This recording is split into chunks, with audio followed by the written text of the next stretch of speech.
واختلاف الليل والنهار وما أنزل الله من السماء من رزق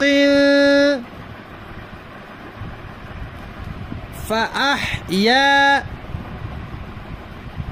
به الأرض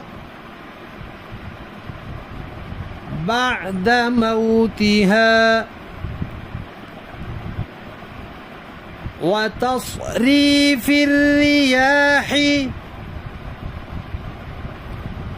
آيات لقوم